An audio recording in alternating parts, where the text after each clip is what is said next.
Second one వచ్చేసరికి SJF process scheduling algorithm. SJF represents shortest job first. SJF first అంటే shortest job first అనమాట. Process which have least burst time will execute first. దీంట్లో ఏంటి, process ఏదైతే burst time లీస్ట్గా ఉంటుందో అది first execute అయింది. ఇందాక దాంట్లో ఏంటి ఎఫ్సిఎఫ్ఎస్లో ఏంటి, బర్స్ట్ టైం ఎంత ఉన్నా సరే ఫస్ట్ ఏది తీసుకుంటే అది ఫస్ట్ ఎగ్జిక్యూట్ అయింది, లాస్ట్ ఏది తీసుకుంటే అదే లాస్ట్ ఎగ్జిక్యూట్. కానీ దీంట్లో ఇలా కాదు, లీస్ట్ బర్స్ట్ టైం ఏది ఉంటే అది ఫస్ట్ ఎగ్జిక్యూట్ అయింది, హై బర్స్ట్ టైం ఏది ఉంటే అది లాస్ట్ ఎగ్జిక్యూట్ అయింది అనమాట. ఓకే, ఇప్పుడు సేమ్ ఇందాకలానే ప్రాసెసెస్ తీసుకోవాలి, బర్స్ట్ టైం తీసుకోవాలి. ఇప్పుడు ఇందాక processes P1, P2, P3, P4. నేను ఇప్పుడు దీంట్లో 4 ప్రాసెసెస్ తీసుకున్నాను, వాటికి బర్స్ట్ టైమ్స్ తీసుకుందాం. P1కి 6, P2కి 8, 7, 3, వాటికి వచ్చి బర్స్ట్ టైమ్స్ కూడా తీసుకున్నాను. ఓకే, ఇప్పుడు నెక్స్ట్ ప్రాసెస్ తీసుకున్నాం, 4 ప్రాసెస్, వాటికి 4 బర్స్ట్ టైమ్స్ తీసుకున్నాం. ఓకే, ఇలా ఒక టేబుల్ తీసేసుకున్నాం. తర్వాత okay, from the above table we have 4 processes. మనం 4 ప్రాసెసెస్ తీసుకున్నాం కాబట్టి 4 వేసుకున్నాను, మీరు ఎన్ని తీసుకుంటే అన్ని తీసుకోవచ్చు. Processes P1, P2, P3, P4, ఈ 4 ప్రాసెసెస్ ఉన్నాయి. Each process will execute some times respectively 6. ఇప్పుడు ఫస్ట్ మనం P1కి ఎంత తీసుకున్నాం, 6 ms. P2కి ఎంత తీసుకున్నాం, 8. P3కి ఎంత తీసుకున్నాం, 7. P4కి ఎంత తీసుకున్నాం, 3. వాటికి ఎంత తీసుకున్నామో అది రాసుకున్నాం. From the table process P4 has least burst time means process P4 will execute first. ఇప్పుడు మనం ఏమనుకున్నాం, పైన ఏదైతే తక్కువ ఉంటుందో అది ఫస్ట్ ఎగ్జిక్యూట్ అయింది, ఏదైతే ఎక్కువ ఉంటుందో అది లాస్ట్ ఎగ్జిక్యూట్ అయింది. ఇప్పుడు వీటిల్లో 3 కదా తక్కువ, సో ఇది ఫస్ట్ ఎగ్జిక్యూట్ అయింది. Process P4 will execute first. ఏది ఎక్కువ ఉంది దీంట్లో, 8. Process P2 has a high burst time, so P2 will execute last. So P2 last execute అయింది. ఇప్పుడు మనం దీనికి గ్యాన్ చార్ట్ గీద్దాం. ఓకే, ఇప్పుడు గ్యాన్ చార్ట్ గీస్తాం. మనం గ్యాన్ చార్ట్లు ఎలా తీసుకోవాలంటే ఫస్ట్ ఏమనుకోవాలి, లీస్ట్ది ఫస్ట్ కదా. సో లీస్ట్లో ఏముంది, P4 ఉంది కాబట్టి ఫస్ట్ మనకి P4 వస్తుంది గ్యాన్ చార్ట్లో. ఆఫ్టర్ దట్ 3 తర్వాత ఏముంది తక్కువ, 6. So P1. 6 తర్వాత 7, P3. హైలో ఏముంది P2 కాబట్టి P2 లాస్ట్ వస్తుంది. సో ఇలా గ్యాన్ చార్ట్ గీయాలి. గ్యాన్ చార్ట్ ఇలా గీసుకుంటాం. ఓకే, నెక్స్ట్ ఇప్పుడు దీనికి సేమ్ ఇందాక మన ఎఫ్సిఎఫ్ఎస్లో గ్యాన్ చార్ట్ కనుక లెఫ్ట్ సైడ్ ఏమో వెయిటింగ్ టైం ఉంటుంది, రైట్ సైడ్ ఏమో టర్న్ అరౌండ్ టైం ఉంటుంది అని చెప్పుకుంటాం. సేమ్ దీంట్లో కూడా అలానే ఉంటాయి. ఇప్పుడు వెయిటింగ్ టైం వచ్చేసరికి దీనికి 0.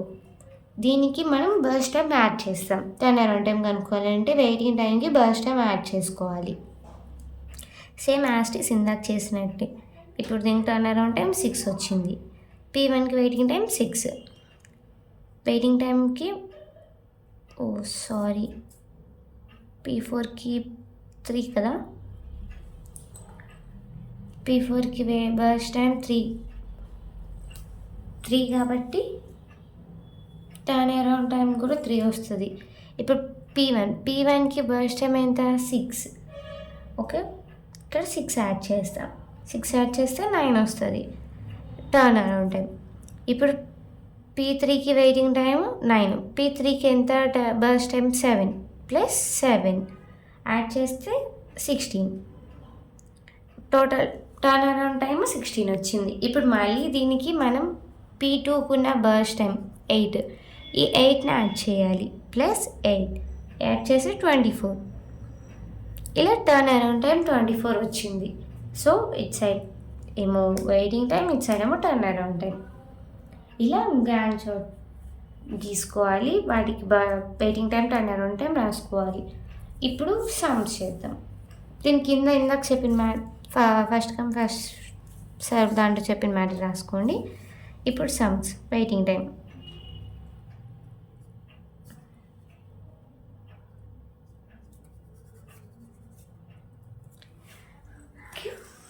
ఇప్పుడు వెయిటింగ్ టైం కనుక్కుందాం అన్నిటికీ.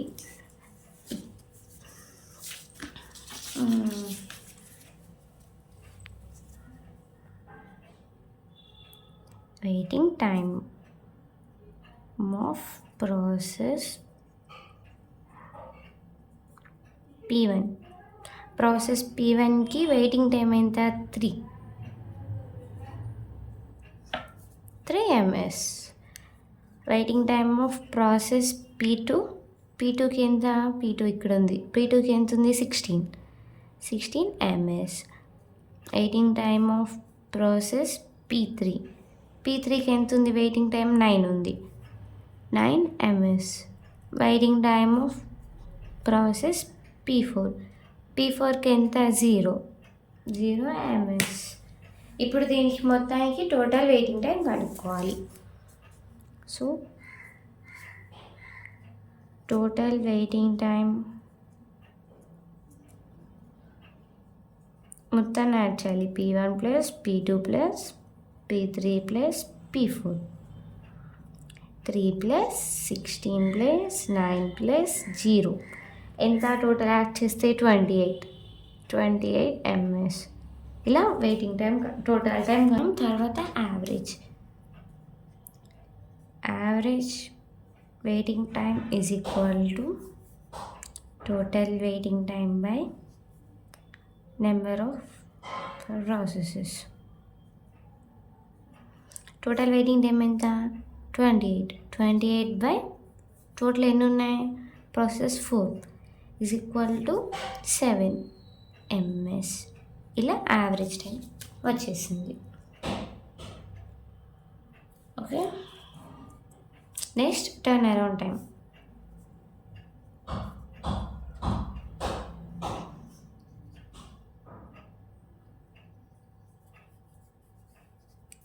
ఇప్పుడు turn around time of process P1. Turn around time of process P1 is equal to, ఇప్పుడు ఇటు సైడ్ టర్న్ అరౌండ్ టైం ఎంత ఉంది? P1కి 9 ms. P2కి turn around time of process P2 is equal to 24 ms. Turn around time of process P3 is equal to 16 ms. Turn around time of process P4కి ఎంత? 3 ms. ఇటు మొత్తానికి total కనుక్కోవాలి. Total turn around time is equal to P1 plus P2 plus P3 plus P4. ఎంత? 9 plus 24 plus 16 plus 3 ఎంత? Total 52 ms. ఇప్పుడు దీనికి average turn around time is equal to total turn around time by number of processes. ఎంత? Total turn around time 52 by number of process అని 4. అప్పుడు ఎంత వస్తుంది? 13 ms. ఇలా సేమ్ యాజ్ ఇట్ ఈస్ FCFSలో ఎలా కనుక్కుంటామో waiting time turn around time, దీంట్లో కూడా సేమ్ అలానే కనుక్కోవాలి.